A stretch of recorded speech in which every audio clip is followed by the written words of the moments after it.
All right, welcome back to another Cool Tool Show and Tell. Today my guest is Becky Stern. Becky is a product manager with Instructables, one of the best online communities for learning how to make stuff.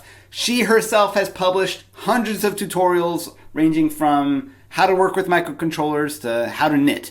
Becky is joining me today from Brooklyn, New York. Becky Stern, thank you for joining me today. Hello again, Donald. Thanks for having me back. Today I've brought you my favorite paint and epoxy mixer. Ooh. It's an attachment for your drill. It's the best thing you never knew you needed. If you ever wanted to do like an epoxy project or you ever left a bucket of paint sitting out for too long. So you chuck it up into your drill. And then it stirs really, really fast and very thoroughly. And the design, somehow the design of the rubber mixer at the end here, it doesn't add too much air to the mixture. It just mixes. So like if you're doing an epoxy project, they say, make sure to mix it thoroughly or it won't cure. Mm-hmm.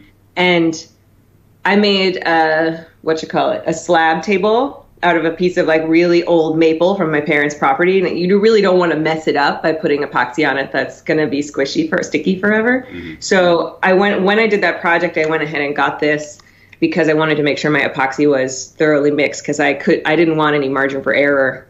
And I got kind of like weak wrists with carpal tunnel. And although I'm a knitter, my forearms are pretty strong. Like my hands aren't that strong. So rather than give myself a workout and possibly flare up my RSI, I got one of these. And like, it's just total insurance that you're mixing the epoxy thoroughly enough. I got to admit, as soon as I saw this was something that you were going to be talking about, I ordered one. Like, how have I lived without this thing? And then great. I used it again. I mean, it was only $6, so it's like, okay, that's really cheap insurance for my epoxy project. But I've used it since to mix up like an old bucket of paint. I'm like, I have this white paint from forever. I'm going to use it on a new project, and it's totally separated. And it's the same thing. Like, I don't want to sit there and mix it forever and then not have it be totally mixed. It was done in 30 seconds. Yeah, I definitely am guilty of having like a container of all the different house paints I have just sitting under the house, just settling out. And so I figured something like this, I'm sure I'm going to use it, especially at that price. Like that $6 to $8 price it's almost in that disposable category where if I got paint caked on this somehow, I imagine it would still be, I wouldn't feel too burned about it.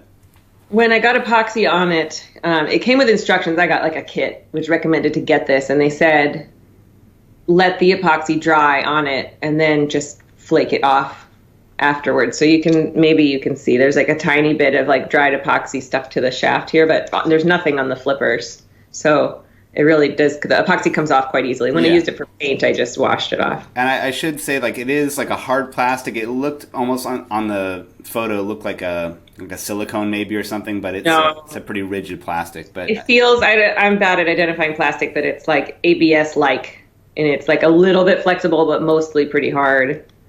And definitely not silicone. But yeah, there's still a little bit of epoxy stuck to it, but it's really stuck. So when I mix it in paint, it doesn't come off. All right, Becky, another great tip. Thank you for this tool recommendation, and you can find all the details down here in the show notes and all the information about Becky Stern, and you can find thousands of reader recommended tools like these at cool-tools.org.